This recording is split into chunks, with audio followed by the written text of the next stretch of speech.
বরফ জমা দেশগুলোর শীতকালীন সৌন্দর্য যেমন মুগ্ধকর, তেমনি এক কঠিন পরিবেশে জীবনযাত্রা বেশ চ্যালেঞ্জিং। আসুন দেখে নেওয়া যাক শীতের রাজত্বে এই দেশগুলোতে মানুষ কিভাবে বসবাস করে। রাশিয়া বিশ্বের বৃহত্তম দেশ। শীতকালে এই দেশের বেশিরভাগ অঞ্চল ঢেকে যায় তুষারের চাদরে। সাইবেরিয়ার কিছু অংশে তাপমাত্রা নেমে যায় -30°C পর্যন্ত। বাসিন্দারা ভারী শীতের পোশাক পরে এবং উষ্ণ থাকার জন্য বিশেষভাবে ডিজাইন করা ঘর ব্যবহার করেন। কানাডা উত্তর আমেরিকার কানাডা, যেখানে শীতকালে তাপমাত্রা -40°C পর্যন্ত নেমে যেতে পারে। তুষারপাতের সময় পুরো দেশটি ঢেকে যায় বরফে।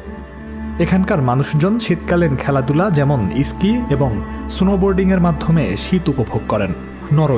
নরওয়ের উত্তরাংশে শীতকাল অত্যন্ত কঠিন।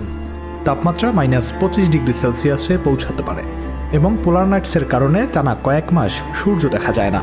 তবুও নরওয়ের মানুষ শীতকালীন খেলাধুলা যেমন নর্দার্ন লাইটসের সৌন্দর্য উপভোগ করেন। আলাস্কা যুক্তরাষ্ট্রের অঙ্গরাজ্য আলাস্কা। এখানে শীতকালে তাপমাত্রা -50°C পর্যন্ত নেমে যেতে পারে।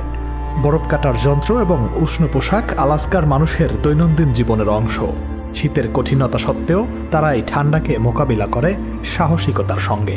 অ্যান্টার্কটিকা সবশেষে অ্যান্টার্কটিকা পৃথিবীর সবচেয়ে শীতল মহাদেশ। এখানে মানুষের স্থায়ী বসবাস নেই, কিন্তু গবেষকরা বিশেষ পোশাক ও যন্ত্রপাতি ব্যবহার করে বরফের এই চরম পরিবেশে কাজ করেন। তাপমাত্রা -89.2°C পৌঁছাতে পারে।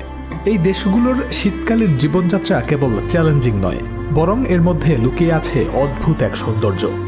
বরফ জমা দেশের এই গল্পগুলো আমাদের শিখিয়ে দেয়, প্রকৃতির সঙ্গে মানিয়ে নিতে পারলেই জীবনের প্রতিটি অধ্যায় সুন্দর হয়ে ওঠে।